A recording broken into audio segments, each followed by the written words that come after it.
남을 비판한다고 하는 것은요, 살인보다도 더 위험합니다. 살인은 한 사람을 죽이지만은 비판은 여러 사람을 죽이기 때문에 그렇습니다. 비판하는 당사자 또는 비판을 듣는 상대, 또 그 다른 사람들이 듣는 사람까지 죽이기 때문에 그렇습니다. 따라서 다른 사람을 비판하려거든 자신을 먼저 헤아려 보는 그런 지혜를 가지는 참된 우리 그리스도인들이 되어야 될 줄 믿습니다. 올해 성령에 맞추어 예배를 드리기로 하겠습니다. 우리 각 사람이 자기 일을 하나님께 직고하리라. 그런즉 우리가 다시는 서로 비판하지 말고 도리어 부딪힐 것이나 거칠 것을 형제 앞에 두지 아니하도록 주의하라. 내가 주 예수 안에서 알고 확신하노니 무엇이든지 스스로 속된 것이 없으되 다만 속되게 여기는 그 사람 속에는 속되니라. 너희의 선한 것이 비방을 받지 않게 하라. 하나님의 나라는 먹는 것과 마시는 것이 아니요 오직 성령 안에 있는 의와 평강과 희락이라. 이로써 그리스도를 섬기는 자는 하나님을 기쁘시게 하며 사람에게도 칭찬을 받느니라. 아멘. 우리 모두 다 찬양으로 하나님께 영광 올려드리겠습니다. 새 찬송 187장, 통합 찬송은 171장입니다. 비둘기같이 온유한. 우리 다 함께 찬양으로 하나님께 영광 올려드리겠습니다.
이 시간 우리 모두 다 사도신경으로 하나님께 신앙 고백 올려드립니다.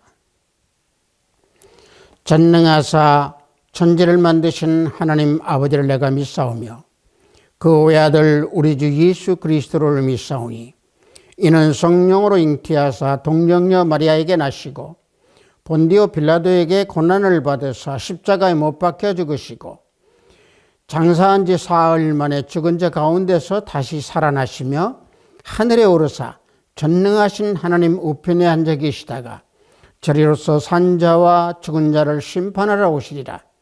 성령을 믿사오며 거룩한 공예와 성도가 서로 교통하는 것과 죄를 사하여 주시는 것과 몸이 다시 사하는 것과 영원히 사는 것을 믿사옵나이다. 아멘. 이 시간 우리 모두 다 찬양합니다. 새 찬송 289장, 통합 찬송은 208장입니다. 주 예수 내 맘에 들어와. 우리 다 함께 찬양합니다.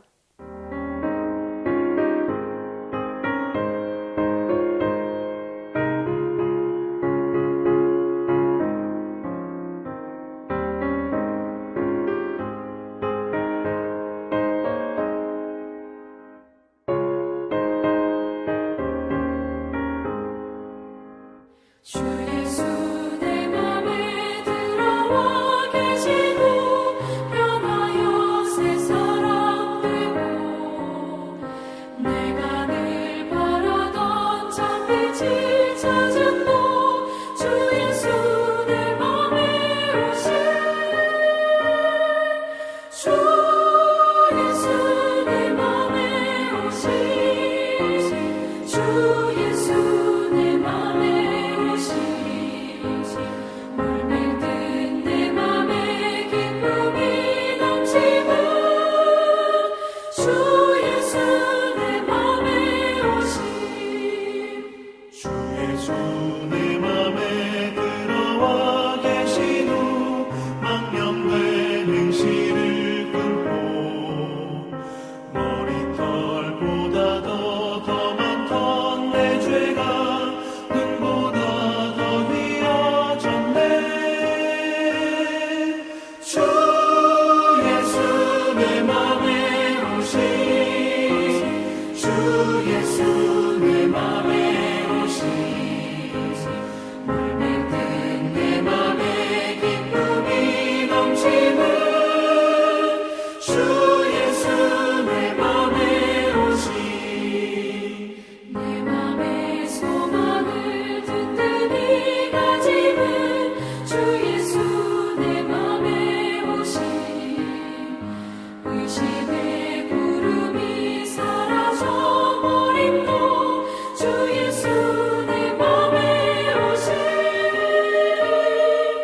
주 예수 내 맘에 오시 주 예수 내 맘에 오시 물밀듯 내 맘에 기쁨이 넘치고 주 예수 내 맘에 오시 사방에 음침한 골짜기 가다가 밝은 빛 고련히 비춰 저 멀리 하늘 무한하게 보임도 주 예수 내 맘에 오시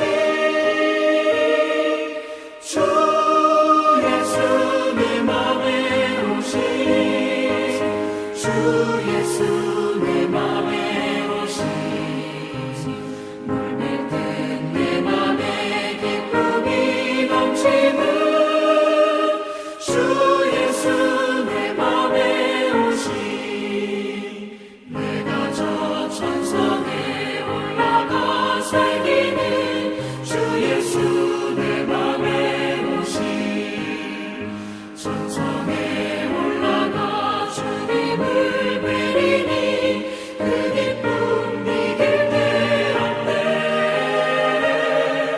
주 예수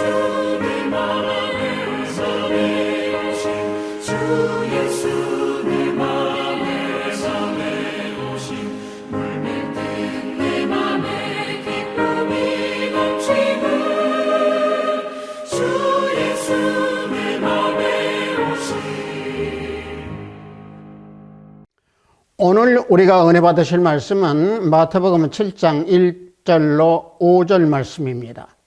마태복음 7장 1절로 5절 말씀입니다.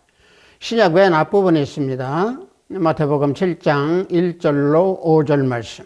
다 찾으신 줄 알고 제가 봉독해 드립니다. 비판을 받지 아니하려거든 비판하지 말라. 너희가 비판하는 그 비판으로 너희가 비판을 받을 것이요 너희가 헤아리는 그 헤아림으로 너희가 헤아림을 받을 것이니라. 어찌하여 형제의 눈 속에 있는 티는 보고 내 눈 속에 있는 들보는 깨닫지 못하느냐. 보라, 내 눈 속에 들보가 있는데 어찌하여 형제에게 말하기를 나는 내 눈 속에 있는 티를 빼게 하라 하겠느냐. 외식하는 자여, 먼저 내 눈 속에 있는 들보를 빼어라. 그 후에야 밝히 보고 형제의 눈 속에서 티를 빼리라. 아멘.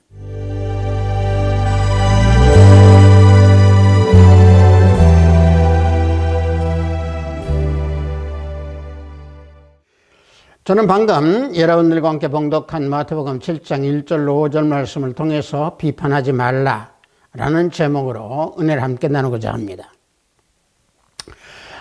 비판은요, 메아리 법칙이 적용이 됩니다. 다시 말하면 내가 비판한 그대로 내게 다시 돌아오는 것이고, 헤아림도 마찬가지로 내가 헤아리면 그 헤아림이 그대로 나에게 되돌아오는 것입니다. 비판이라고 하는 것은 헬라어로요, 크리노라고 하는 건데, 이것은 분리하다 또는 불안하다, 구별하다, 또 정죄하다라고 하는 의미까지 가지고 있습니다. 따라서 오늘 우리가 봉독한 이 내용에서의 비판은 문맥으로 비춰볼 때에 정죄하다라고 하는 의미로 해석을 해야 될 줄 믿습니다. 그러므로 우리 그리스도인들은 다른 사람을 비판하기보다는 선과 악을 구분할 수 있는 사람이 먼저 되어야 됩니다. 로마서 2장 1절 말씀을 보면은 그러므로 남을 판단하는 사람아, 누구를 막론하고 내가 핑계하지 못할 것은 남을 판단하는 것으로 내가 너를 정죄함이니 판단하는 네가 같은 일을 행함이니라. 자, 사도 바울은 분명히 이와 같이 알려주고 있습니다. 이 구절에서 남을 판단하는 사람아는요, 남의 죄를 비판하면서 자신의 죄에 대해서는 관대하게 생각하는 그 위선적인 유대인 사람들, 당시의 유대인을 가리켜서 사람아, 또 남을 판단하는 사람아 라고 사도 바울은 지칭하고 있는 겁니다. 또 사도 바울이 내가 핑계하지 못할 것이라고 이 말씀한 것은 남을 판단하는 자는 이미 죄에 대해서 판별력이 있으므로 핑계하지 못할 것이다 라고 하는 말씀을 하기 위해서 사도 바울은 내가 핑계하지 못할 것이라고 말씀한 겁니다. 그러므로 그 기준을 남에게만 적용해서는 안 되는 것이고 자기 자신에게도 똑같이 적용을 해서 그것을 살펴보고 판별력으로 분별해야 됩니다. 그럼에도 불구하고 남의 잘못에 대해서는 철저히 정죄하면서 자기 자신에 대해서는 관용하는 그런 모습이 있다고 하면은 이것은 정말로 앞과 뒤가 다른 배반적인 생각일 겁니다. 이러한 자에게 하나님께서는 그 죄악을 책망하실 때 그것이 죄가 되는 줄을 몰랐다고 핑계하지 못할 겁니다. 남에 대해서는 가차없이 정죄하면서도 정작 자신의 결함에 대해서는 위선적이고 모순적인 사람들이 바로 그러한 사람들입니다. 그래서 주님은 자신의 눈에 있는 들보를 빼고 나서 형제 눈 속에 있는 티를 빼라고 말할 수 있다라고 가르치고 계시는 겁니다. 본문 마태복음 7장 3절에서 4절 말씀을 보면은 어찌하여 형제의 눈 속에 있는 티는 보고 내 눈 속에 있는 들보는 깨닫지 못하느냐. 보라, 내 눈 속에 들보가 있는데 어찌하여 형제에게 말하기를 나로 내 눈 속에 있는 티를 빼게 하라 하겠느냐라고 우리 주님께서는 들보와 또 티에 대해서 말씀을 이와 같이 우리에게 해주고 있습니다. 형제 눈 속에 있는 티를 빼려고 하지 말고 내 눈 속에 있는 들보를 빼는 그런 사람이 돼야 됩니다. 눈 속에 있는 티라고 하는 것은 무엇입니까? 행동으로 잘못되어 있는 것, 또 생각으로 잘못되어 있는 것을 말씀합니다. 즉 부패된 죄악성을 가지고 말씀하는 거죠.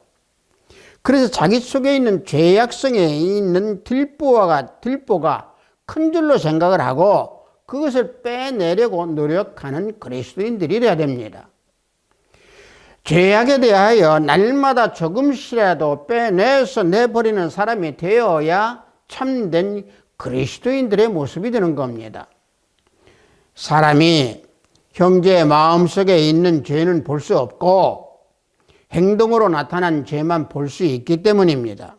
그러므로 자기 속의 부패성이 비하면 형제에 나타난 허물은 지극히 적은 것입니다. 따라서 자기 자신 속에 있는 부패성은 굉장히 크다라고 하는 것을 인식할 줄 알아야 됩니다. 이것을 다른 사람의 눈은 다른 사람은 보지 못하지만 자기 자신은 알 수 있습니다. 그러므로 형제 눈 속에 있는 그 잘못은 티이고 자기 눈 속에 있는 것은 들보라고 말하는 겁니다. 자기 속에 있는 들보와 같이 큰 부패성, 죄악성을 찾아서 빼내는 그러한 노력을 하는 그리스도인이 되어야 됩니다. 그래서 사도 바울이 나는 죄인 가운데 귀수라고 한 것과 같이 우리 모두는 전적으로 부패한 자이고 내 속에 선한 것이 하나도 없는 자이다 라고 하는 것을 깨달아야 됩니다. 이 부패성 때문에 하나님 앞에서 탄식하며 그것을 내버리려고 힘쓰는 사람, 그 사람이 진실한 그리스도인의 모습을 지닌 자들입니다. 그렇지 않으면 오해식하는 사람입니다. 그리스도인들이 다른 사람의 결점과 잘못한 것만을 들춰내면서 자기 속에 있는 더럽고 추악한 부패성을 밝혀내지 못한다고 하면 그것이 오해식하는 자입니다. 그래서 본문 마태복음 7장 5절에서 오해식하는 자여 먼저 내 눈 속에서 들보를 빼어라 라고 말씀하시는 겁니다. 자신의 눈 속에 있는 들보는 과연 무엇을 말하겠습니까? 앞서 말씀드린 대로 죄악성입니다. 마가복음 7장 21절에서 23절에서 자세하게 말씀하고 있습니다. 마가복음 7장 21절에서 23절 말씀을 보면은 속에서 곧 사람의 마음에서 나오는 것은 악한 생각, 곧 음란과 도둑질과 살인과 간음과 탐욕과 악독과 속임과 음탕과 질투와 비방과 교만과 우매함이니 이 모든 악한 것이 다 속에서 나와서 사람을 더럽게 하느니라. 자, 보십시오. 우리 예수님께서 한 가지의 죄악성을 들춰내면서 그 부패한 것이 사람을 더럽게 한다라고 말씀해주고 있습니다. 사람 속에서 나오는 것이 사람을 더럽게 한다라고 하는 것은 죄악의 부패성이 사람을 더럽게 한다라고 하는 것이죠. 그래서 방금 봉독한 21절에서 22절에서 탐욕에 대한 내용을 보면은 사람 속에 다 욕심이 다 있습니다. 그러나 우리 그리스도인들은 그 욕심을 버려야 합니다. 욕심을 버리지 아니하면은 마귀의 유혹에 빠지고 미혹에 빠지기 때문에 믿음에서 떠나게 됩니다. 그러므로 우리 그리스도인들은 욕심을 버리고 스스로 자족하는 마음으로 믿음을 지켜야 합니다.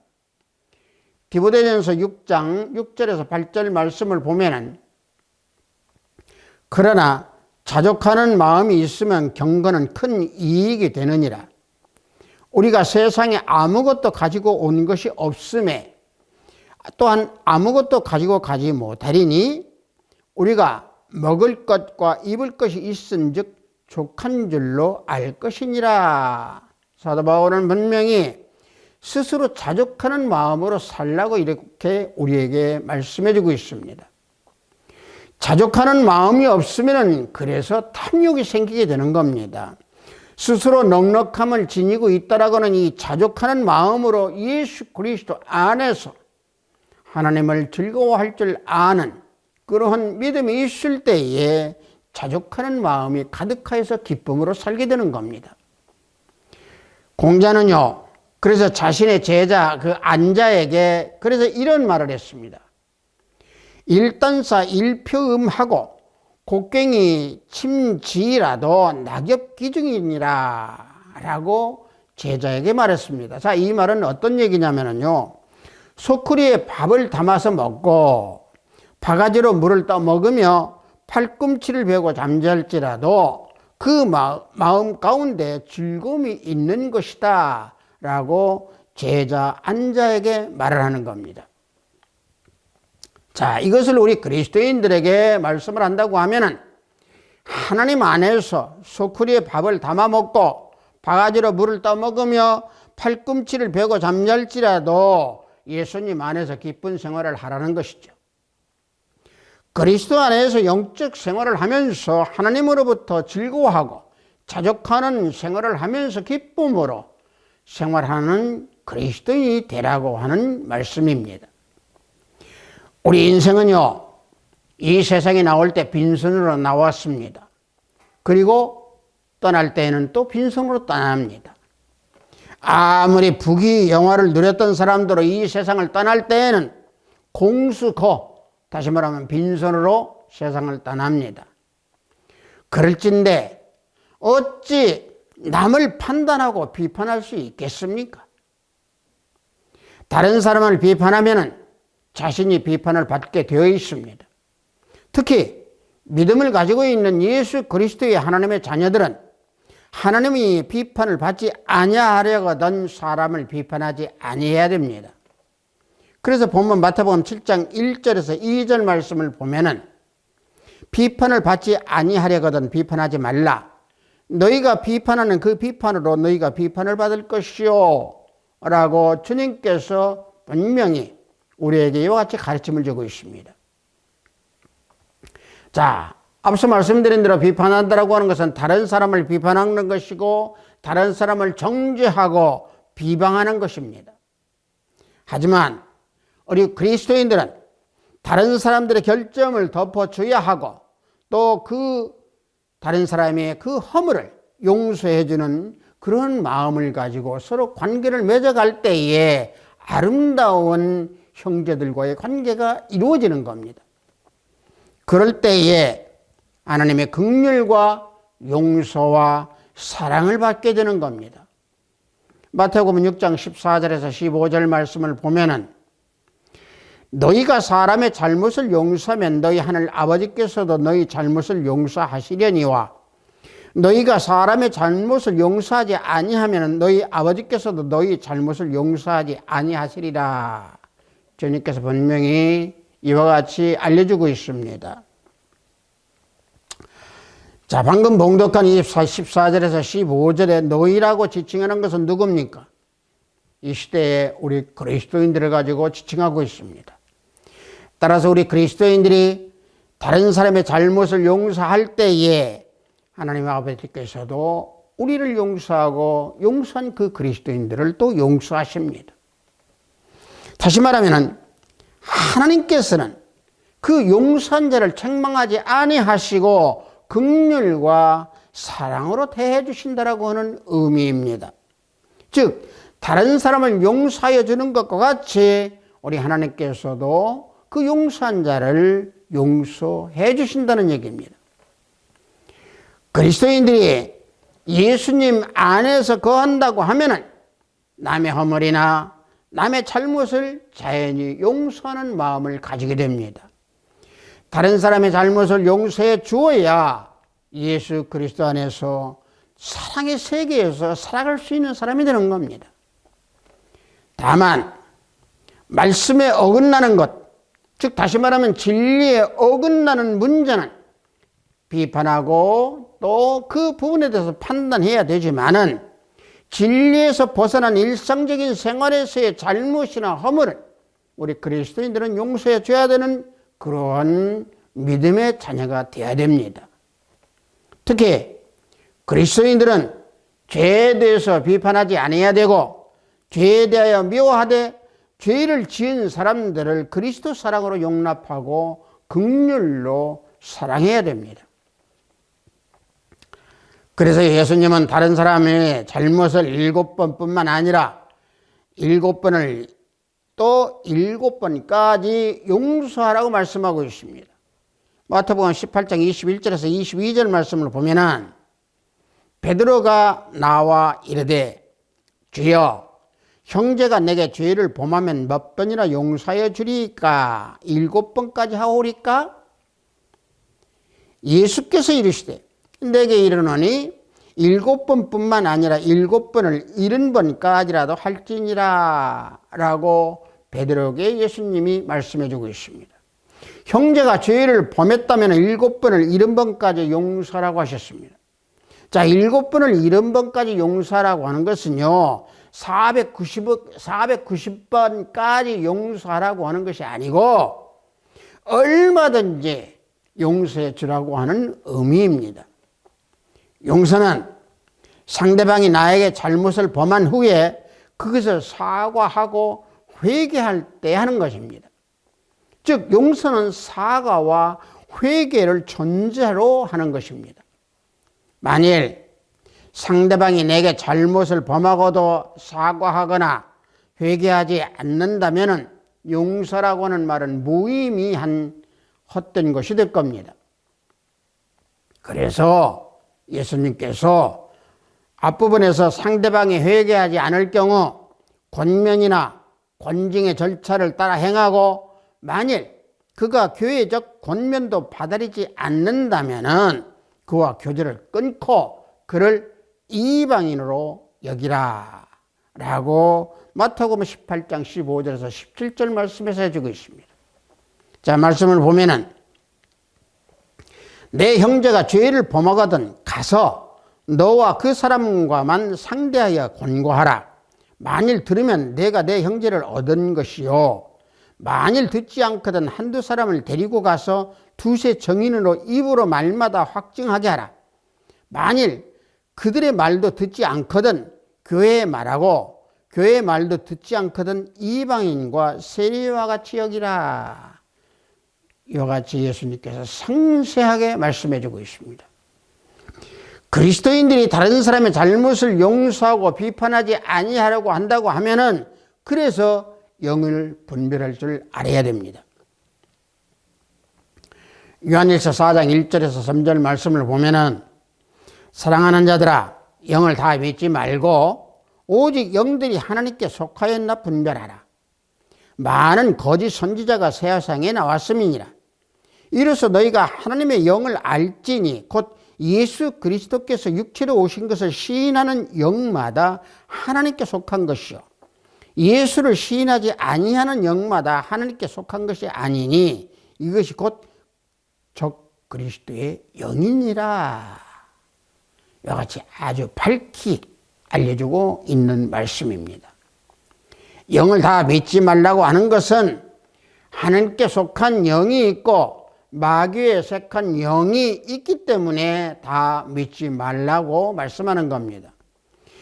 기독교 안에서 일어나는 또 교회 안에서 일어나는 영의 역사라고 하여도 다 믿으면 안 됩니다. 거기는 악령의 역사도 있기 때문에 사람들은 미혹받기 쉽기 때문에 그렇습니다. 그리스도인들 가운데에서도 나타나는 악한 영이 분명히 있다라고 하는 사실을 우리는 분명히 알고 판별할 줄 알아야 됩니다. 말씀에 맞는 행위, 이것은 성령의 역사입니다. 성령 하나님께서는 진리의 영이시기 때문에 진리를 떠나서는 절대로 역사하지 아니하십니다.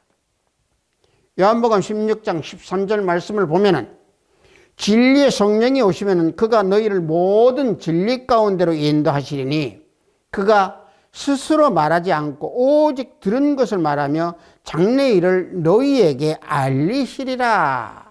자, 이와 같이 분명히 진리 가운데로 인도하시고 진리 가운데 다 행하신다는 말씀입니다. 그러므로 영의 역사의 결과는 열매를 보면 알 수 있습니다. 심령에 불안과 공포를 주고 뒤숭숭하게 하는 것은 분명히 그건 악한 악령의 역사입니다. 성령의 역사는요, 항상 평안과 안식과 생명을 주는 역사를 합니다. 특히 사람들이 받는 그 악한 감동에는 두 가지가 있습니다. 하나는요, 악령의 감동입니다. 악령은요, 거짓 선지자에 속한 역사를 합니다. 데살로니가 후서 2장 9절에서 10절 말씀을 보면은 악한 자에 나타나면 사탄의 활동을 따라 모든 능력과 부적과 거짓 기적과 불의의 모든 속임으로 멸망하는 자들에게 있으리니 이는 그들이 진리의 사랑을 받지 아니하여 구원함을 받지 못함이라 말씀합니다. 악한 자는요, 사탄의 활동을 따라서 큰 능력과 표적과 기사와 불임의 속임으로 사람을 유혹합니다. 그 모든 능력과 표적과 기적은요, 사단의 역사에 따라서 행하기 때문에 그렇습니다. 말세에도, 또 우리가 말세에 살아가는 이 시대에도 택한 자라 하지만은 택한 자라 할 수 있다 한들에도 택한 자를 미혹하는 게 사탄입니다. 마태복음 24장 24절에서 보면은 거짓 그리스도인과 거짓 선지자들이 일어나 큰 표적과 기사를 보여 할 수만 있으면 택하신 자들도 미혹하리라 그랬습니다. 택한 자들 미혹합니다. 우리는 항상 말씀에 거하면서 악령을 분별하는 판단력을 우리는 가져야 됩니다. 따라서 거짓 선지자들에게 미혹당한다라고 하는 것은 영으로 생활하는 것을 잃어버린 사람들이고 육신만으로 산다라고 하는 것을 의미할 겁니다. 자기 구원에 이루어 나가야 할 그런 시간들을 은사와 또 환경과 물질을 다 세상 마귀에 빼앗겨버리고 구원을 이루어 나가지 못하는 그런 사람들이 거짓 선지자나 사탄의 미혹을 당한 자들입니다. 그러므로 참 진리를 사랑하고 성경 진리의 확고한 신앙을 가지지 못한 자는 이런 미혹에 쉽게 넘어갑니다. 많은 사람이 유혹에 빠지는 이유 중에 강한 사탄 마귀의 역사에 빠지기 때문에 그렇습니다. 잘못된 어떤 신비의 주의에 심취한다든가 또는 겉보기에는 진짜처럼 보이지만은 성령의 역사인지 사탄의 역사인지 잘 분별하지 못하면은 미혹에 빠져서 넘어갑니다. 성령의 역사와 사단의 역사를 분별하는 법은요, 딱 한 가지 말씀입니다. 성경에 맞지 아니하면 무조건 사탄의 역사인 줄 알고 끊어버려야 됩니다. 성경에 맞지 않는 것을 보고 사정에 이끌려서 간다고 하면은 사탄아 내 뒤로 물러가라 너는 나를 넘어지게 하는 자로다 라고 하는 그런 말씀으로 물리치는 그런 믿음이 있어야 됩니다. 둘째는요, 육신의 감동적인 것이 있는 겁니다. 집회에서나 또는 말씀 강연에서 자칫 육신적인 감동으로 눈물을 흘리는 경우를 종종 봅니다. 외적인 감동으로 이런 나타나는 현상, 그것이 하나님께서 계시지 아니하는, 다시 말하면 성령 하나님께서 내 안에 계시지 아니하는 상태에서 감정적으로 움직여지는 사람들입니다. 열왕기상 19장 11절을 보면은 여호와께서 지나가시는데 여호와 앞에 크고 강한 바람이 산을 가르고 바위를 부수나 바람 가운데에 여호와께서 계시지 아니하며 바람 후에 지진이 있으나 지진 가운데에도 여호와께서 계시지 아니하며 그랬습니다. 어떠한 역사가 있다 하더라도 하나님께서 계시지 않은 것은 하나님의 역사가 아닙니다. 때로는 기도하다가 때로는 찬양하다가 바람 같은 강한 역사, 지진과 같은 강한 역사, 불같이 뜨겁고 맹렬한 역사가 일어난다 하더라도 하나님께서 계시지 아니하면 사탄의 역사입니다. 그러나 우리는 사탄의 역사에 우리가 빠지게 되면 결국에 실패하는 그런 멸망의 길로 따르게 되는 겁니다. 조금 전에 봉독한 요한일서 4장 2절에서 3절을 보면은 예수 그리스도께서 육체로 오신 것을 시인하지 않거나 또 예수를 하나님의 아들과 구주로 시인하지 않는 영, 하나님께 속한 영이 아니고 그게 바로 사탄 마귀의 영입니다. 헬라 때에 노스틱주의 사상을 가진 그 이단들은 예수님께서 육체가 없는 영체뿐만이므로 가연적인 것으로 나타났다라고 주장하는 그런 자들이 있었습니다. 이러한 자들은 예수님을 메시아로 믿지 아니하고 단지 사람 중에 한 사람으로 아는 그런 유대주의자들 또는 가현적으로 보는 그런 노스틱주의자의 사상자들입니다. 이런 사람들이 다 적그리스도이고 그들 속에는 악령이 역사하고 있었던 겁니다. 따라서 어느 시대나 예수 그리스도에 대하여 잘못된 인식을 가지고 있는 자들은 하나님께 속한 영을 받지 않는 사람들입니다. 오늘날에도 예수 그리스도에 대하여 잘못된 인식을 가지고 있는 사람들이 기독교 안에 많이 있습니다. 해방신학자들 또는 기독교 사회운동자들 또는 그랬던 신비주의자들, 이런 사람들이 바로 그들입니다. 이와 같이 예수께 속하지 아니하는 그런 악한 영들이 이 세상에 많이 있다라고 하는 사실을 우리는 알고 분별력과 판단력이 있어야 하는 참된 그리스도인들이 되어야 될 줄 믿습니다. 둘째로요, 빛과 어둠에 대해서 분별해야 됩니다. 에베소서 5장 8절에서 12절 말씀을 보면은 너희가 전에는 어둠이더니 이제는 주 안에서 빛이라. 빛의 자녀들처럼 행하라. 빛의 열매는 모든 착함과 의로움과 진실함에 있느니라. 주를 기쁘시게 할 것이 무엇인가 시험하여 보라. 너희는 열매 없는 어둠의 일에 참여하지 말고 도리어 책망하라.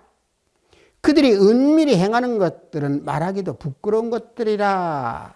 자, 사도 바울은 분명히 이와 같이 우리에게 말씀해 주면서 우리를 알려주고 있습니다. 전에는 어둠에 있더니라고 하는 것은 우리가 예수님을 믿기 전에 영적 어둠에 있을 때를 가지고 말합니다. 그러나 예수 그리스도를 믿는 자가 되어서 그리스도인의 빛이 비추어지고 속에 중생의 영이 있게 된 우리 그리스도인들, 그러므로 우리는 그런 것을 볼 때에 부끄러운 것인 줄 알아야 됩니다. 그러므로 빛의 열매를 말할 수 있는 그리스도인이 되어야 됩니다. 복음의 빛, 생명의 빛이 비춰졌으니까 빛의 자녀들처럼 행하는 그리스도인이 되어야 됩니다. 다시 말하면 행실로서 빛이 드러나야 됩니다.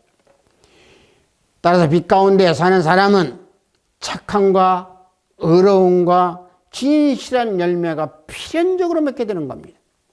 이 세 가지가 바로 성령의 열매입니다. 그러므로 예수님이 기쁘게 하실 것이 무엇인가 생각해 봐야 됩니다. 하나님이 기뻐하시는 뜻을 찾는 것은 그래서 말씀에서 찾아야 하는 것이고, 그 신앙의 양심에서 찾아야 하는 것이고, 성령의 감동으로 하나님의 섭리 안에서 찾아야 됩니다. 그래서 사도 바울은 디모데후서 2장 15절 말씀에서 너는 진리의 말씀을 옳게 분별하며 부끄러울 것이 없는 일꾼으로 인정된 자로 자신을 하나님 앞에 드리기를 힘쓰라 라고 사도 바울이 디모데에게 말씀하고 있는 겁니다. 모든 일을 분별하되 과연 하나님이 기뻐하시는 빛의 일인지 아니면 하나님이 싫어하시는 어둠의 일인지 옳게 분별하고 또 판별력으로 바라보면서 비판하지 말고 어둠의 일에는 참여하지 않을 뿐만 아니라 책망하라는 겁니다. 말씀에 맞지 않는 것은 비판하고 책망하되 자신의 생각이나 지식으로 비판하는 것은 잘못입니다. 그러므로 사람들이 누구를 집요하게 비판한 뒤에 찾아오는 것은 바로 무엇입니까? 자기 자신의 고통, 자기 자신을 향한 비참함입니다. 사랑하는 하비스트 교회 형제자매 성도 여러분, 내 눈 속에 있는 티를 먼저 보는 겸손이 필요합니다. 그래서 그리스도인들은 헤아림이 중요합니다. 이 땅에서 살아가는 사람들은 어느 누구나 할 것 없이 장단점을 다 가지고 있는 것이 인생입니다. 사람을 볼 때에 장점을 많이 보느냐 아니면 단점을 많이 보느냐에 따라서 판별력이 달라집니다. 다른 사람들의 장점을 많이 보고 칭찬해주고 격려해주게 된다고 하면은 어디를 가나 그 사람은 사랑을 받게 되어 있습니다. 그러나 그와 반대로 다른 사람들의 장점을 보지 아니하고 단점만 보려고 노력한다고 하면은 자연히 입에서 비판의 소리와 부정적인 말이 나오게 되어 있습니다. 그래서 그런 사람들은 어디를 가든지 환영을 받을 수가 없습니다. 그러므로 육적인 눈과 영적인 눈으로 바라보는 지혜, 또 비판보다는 칭찬을 하는 우리 아비스트 교회 형제, 자매, 성도 우리 모두가 되기를 예수 그리스도 이름으로 축복합니다. 잠시 기도합니다. 하나님 아버지, 비판하지 말라라고는 제목으로 은혜를 나눴습니다. 우리는 생활 가운데서 나도 모르게 남을 비판하는 경우가 많이 있음을 자책하고 생각하며 회개할 수 있도록 아버지 하나님 우리들의 마음을 깨워주시옵소서. 나도 모르게 나타나는 비판, 나타나지 아니하는 심령이 되게 하시고 항상 말씀에 거하고 말씀 속에서 모든 것을 바라볼 수 있는 지혜로운 참된 그리스도인들의 생활을 할 수 있도록 성령 하나님 우리들의 마음속에서 일깨워 주시기를 원합니다. 연약한 우리 모두가 성령 하나님만 의지하면서 살아가면서 비판하지 아니하는 참된 하나님의 자녀가 되기를 원합니다. 예수 그리스도 이름으로 기도하옵나이다. 아멘.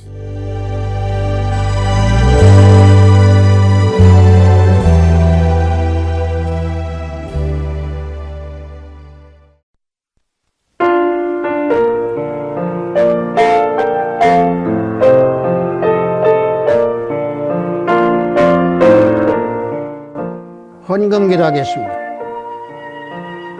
비판하지 말고 겸손으로 살라고 하신 하나님 아버지, 오늘도 주일 예배를 맞이하여서 영상으로 드리도록 허락하시니 감사합니다. 영상으로 예배를 드리는 이 시간 찬양과 예배가 참 산 제사가 될 수 있도록 인도해 주소서. 세상을 살아가면서 사람과의 관계에서 비판하지 아니하고 말씀과 함께 예수 향기를 드러내는 자가 되라고 하신 귀한 말씀에 구별된 예물을 드리오니 하늘문을 열어 받아주소서. 이 모여진 예물들이 주의 일을 위하여 쓰여지는 곳곳마다 하나님의 영광이 나타나기를 원합니다. 드려진 손길들을 기억하시고 그 가정들이 항상 믿음의 가정이 될 수 있도록 인도하소서. 또한 해외에서 업무를 위해서 열심히 뛰는 우리 형제 자매 모두에게 성령 하나님 동행하여 주시옵소서. 예수 그리스도 이름으로 기도하옵나이다. 아멘.